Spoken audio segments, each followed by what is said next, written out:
हमारी एरिनल वो सोचती है कर्टन्स और फ्लोर इस सब को मैं अच्छे से जानती हूँ, इसको मैं कभी भी भूल नहीं सकती। और एक ग्रैंड पियानो जो कि अकम्पनीज के साथ अच्छे से सेट किया गया है और जो बिल्कुल होलो और इम्प्टी है। लेकिन इसके अलावा वहाँ पीछे ऑडियंस की सीट्स में उसकी मॉम खड़ी थी। वो कहती है सेबम, तो वो सोचती है एक ऐसी आवाज जिसको मैं कभी भी भूल नहीं सकती। तो उसकी मॉम स्माइल करते हुए कहती है मेरी तरफ देखो, अपनी माँ की तरफ प्रॉपरली देखो।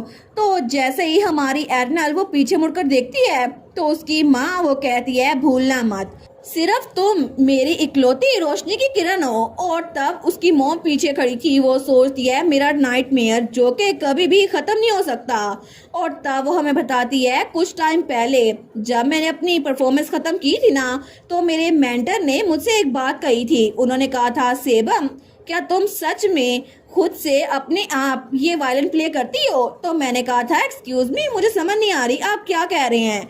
तो उन्होंने कहा था तुम्हारी प्लेइंग हमेशा बहुत ज़्यादा ब्यूटीफुल और फ्लॉलेस होती है जब भी मैं इसको सुनता हूँ। लेकिन कभी कभार मैं ये सोचने पे मजबूर हो जाता हूँ कि ऐसा क्यों लगता है कि तुमने कभी भी दिल से प्ले नहीं किया, हालांकि सिर्फ एक बार। लेकिन मैं चाहता हूँ कि तुम खुद इसको अपने आप के लिए प्ले करो, दूसरों के लिए नहीं, अपनी इंजॉयमेंट के लिए, क्योंकि ये परफॉर्मेंस सिर्फ तुम्हारे लिए होगी, बाकियों के लिए नहीं। तो वो सोचती है शुरू में मैं एग्जैक्टली उनके अल्फाज का मायने समझ नहीं पाई थी। एक परफॉर्मेंस सिर्फ मेरे लिए, आखिर इसका क्या मतलब हो सकता है? लेकिन मेरे लिए तो सिर्फ वायलिन एक ऐसी चीज थी जिससे मेरी मॉम खुश हो जाए, क्योंकि हजारों बार 10,000 बार मैंने जितनी बार भी परफॉर्मेंस दी है ना, सिर्फ इसलिए दी थी ताकि मेरी मॉम खुश हो जाए। मैंने कभी भी अपने लिए कभी परफॉर्म नहीं किया। लेकिन फिर भी ये सवाल मेरे दिमाग में सालों तक रहा और आखिर में मेरे दिल के साथ चिपक गया।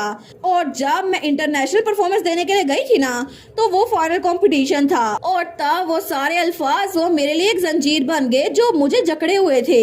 और मुझे तो बहुत ज्यादा ठंडे ठंडे पसीने आ रहे थे। मेरी पहली और आखिरी गलती, तब मैं बिल्कुल भी प्ले नहीं कर पाई। और तब मेरी मॉम, उनको बहुत ज़्यादा गुस्सा आया था मुझ पे, क्योंकि मेरी मॉम के चेहरे पे वो एक्सप्रेशन देखकर मैंने फाइनली रियलाइज़ कर ही लिया कि मेरी सारी की सारी सेक्रीफाइसेस और एफर्ट वो किसी काम की नहीं है।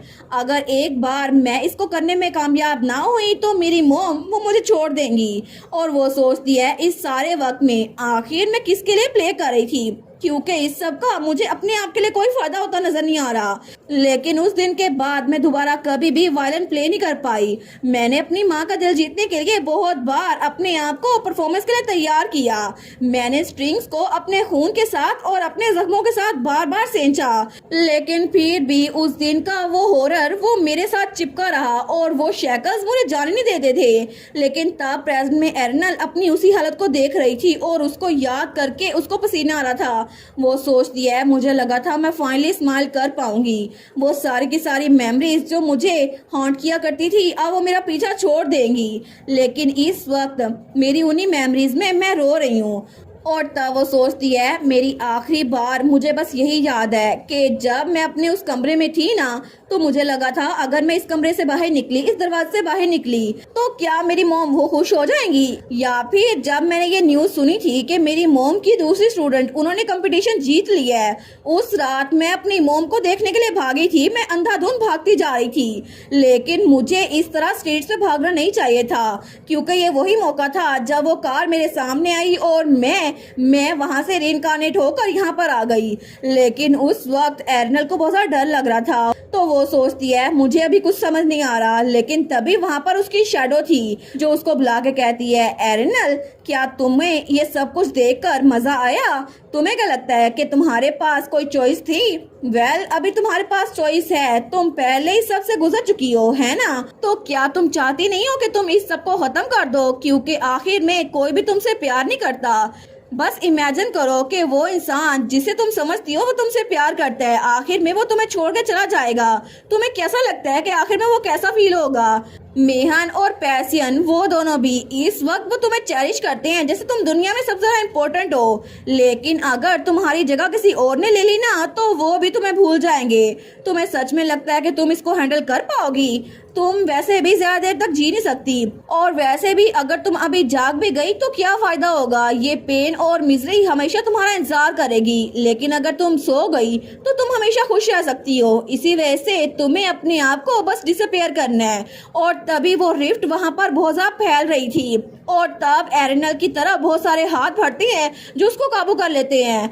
तो एरिनल सोचती है मेरी बॉडी ये तो बहुत ज्यादा हैवी लग रही है, ये तो बिल्कुल ऐसा लग रहा है जैसे मैं पानी के अंदर हूँ, जैसे मैं डूब रही हूँ। लेकिन फिर भी चलो ये रिलीफ की बात है, क्योंकि मैंने वही गलती दोबारा नहीं की। हर कोई बहुत ज़्यादा सैड हो जाएगा, लेकिन आखिर में फिर से सब लोग स्माइल करेंगे, बिल्कुल ऐसे जैसे ये सब कुछ कभी हुआ ही नहीं। और वहाँ पे बहुत सारा अंधेरा था, लेकिन तभी उसके हाथ में जो कंपास था ना वो उसमें से रोशनी निकलती है। तो तभी उसे आवाज़ आती है एरिनल एरिनल।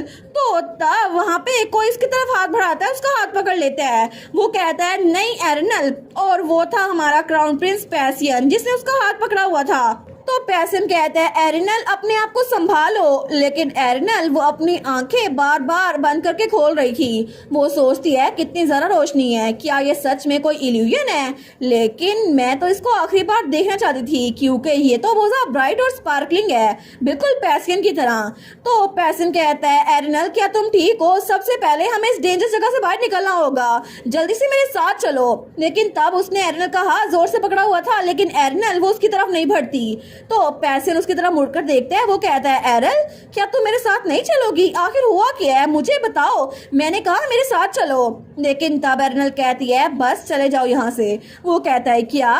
तो एरिनल कहती है सच ये है कि मुझे पहले से पता है ये सब कुछ कैसे खत्म होगा, और अगर मैं डिसअपियर हो भी गई तो बस तुम किसी ऐसे को ढूंढ लेना जो मुझे रिप्लेस कर दे। तो पैसियन कहता है आखिर तुम क्या बात किए जा रही हो एरिनल? तो एरिनल वो रोते हुए कहती है आई एम सॉरी पैसियन, ये मेरी फाइनल रिक्वेस्ट है, प्लीज मेरा हाथ छोड़ो और यहाँ से चले जाओ। तो पैसियन उसकी तरफ देखते हैं बहुत ज्यादा हैरान होकर। वो सोचती है कितना अजीब है ना पैसियन, मैं माफी मांग रही हूँ, हालांकि तुम सच में नहीं हो, तुम सिर्फ एक इल्यूजन हो, लेकिन क्या तुम मुझे छोड़ कर जा नहीं सकते? क्योंकि इस बार भी तुमने कुछ गलत नहीं किया। लेकिन तभी पैसियन आगे बढ़ता है और तब एरिनल को जोर से गले लगा लेता है, और तब वो खुद भी बड़ा इमोशनल हो गया था। वो कहता है तुम इतनी स्केरी क्यों हो गई हो? प्लीज रोना बंद करो एरिनल, तुम सिर्फ इसलिए रो रही हो ना क्योंकि मैं लेट आया है ना? कोई बात नहीं, मुझे माफ कर दो, तुम जरूर डर गई होगी, लेकिन आई एम सॉरी, मुझे तुम्हें जल्दी ढूंढना चाहिए था, जितना जल्दी हो सके उतना जल्दी। तुम्हें पता है एरिनल मैं तुम्हें छोड़ के नहीं जा सकता, मैं कभी भी तुम्हें इस दुनिया में अकेला छोड़ के नहीं जा सकता, और मैं चाहता हूँ कि तुम हमेशा स्माइल करो, ब्राइटली स्माइल करो और मेरे साथ हमेशा खुश रहो। इसी वजह से एरिनल प्लीज मुझे ये मत कहो कि मैं तुम्हें छोड़कर चला जाऊं। तो एरिनल उसकी तरफ हैरान होकर देखती है, तो तभी वो हाथ वहां से गायब हो गए थे। तो वो कहता है चलो हम लोग इकट्ठे वापस चलते हैं एरिनल, क्योंकि मैं तुम्हारे बगैर बिल्कुल भी वापस नहीं जाऊंगा। और इसी के साथ ये वाला पार्ट यहीं पर ख़त्म। तो आप लोग बताइएगा आप लोग को ये पार्ट कैसा लगा, और वीडियो को लाइक और चैनल को सब्सक्राइब लाजमी कीजिएगा। बाकी वीडियोस का लिंक भी स्क्रीन पर नज़र आ रहा होगा, तो काइंडली उनको भी चेकआउट कर ले। और thank you so much for watching my videos. Stay safe, bye bye.